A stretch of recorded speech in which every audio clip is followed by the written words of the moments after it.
ایک دفعہ کا ذکر ہے کہ کسی جنگل میں ایک چڑیا کا گھونسلہ تھا۔ اسی جنگل میں ایک تتلی بھی رہتی تھی۔ تتلی کو اپنے رنگ برنگ پروں پر بہت غرور تھا۔ ایک دن چڑیا آم کی ڈالی پر بیٹھی جھولا جھول رہی تھی اور ساتھ میں گانا بھی گا رہی تھی۔ وہ گا رہی تھی، چون چون چون، میں ہوں جنگل کی رہنے والی، میرا گھر ہے آم کی ڈالی، چون چون چون۔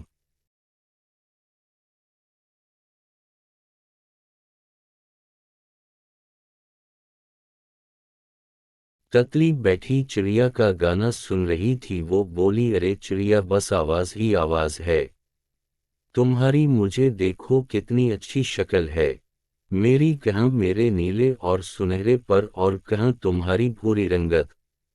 چڑیا بولی، مجھے اللہ تعالیٰ نے جیسا بنایا ہے اللہ کا شکر ہے۔ درخت کے نیچے ایک بلی بھی تھی۔ ان کی باتیں سن کر اس کے کان کھڑے ہو گئے۔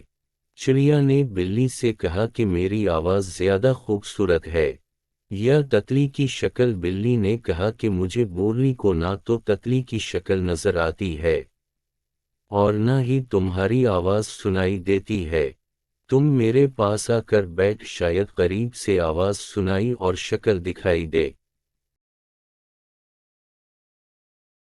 درخت کی ڈال پر طوطا بیٹھا ہوا تھا۔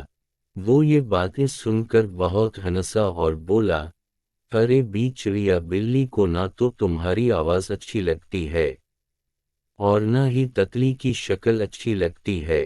ایک کووا زمین پر کچھ چوگ رہا تھا۔ وہ بولا، بلی کو تو تمہاری ایک چیز پسند ہے۔ بلی یہ سن کر بہت خفا ہوئی اور غصے سے بولی، اس جنگل میں کتنے بدتمیز پرندے رہتے ہیں، میں تو تمہیں پیار سے بلا رہی تھی اور یہ کہتے ہیں کہ میں تمہیں کھانا چاہتی ہوں۔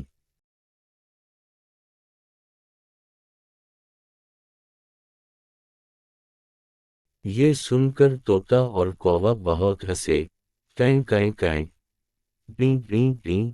ابھی کووا اور طوطا دونوں باتیں کر رہے تھے کہ بلی نے موقع پا کر تتلی پر حملہ کرنے لگی جو کہ پاس بیٹھی تھی۔ تو چڑیا بولی کہ تتلی بہن اڑ جاؤ، تو تتلی فٹ سے اڑ گئی اور درخت کے سبز پتوں میں چھپ گئی اور تتلی کی جان بچ گئی۔ تو تتلی چڑیا کے پاس گئی اور بہت شرمندہ ہوئی اور معافی بھی مانگی اور بولی، اللہ تعالیٰ نے کسی کو بھی بغیر مقصد کے پیدا نہیں کیا۔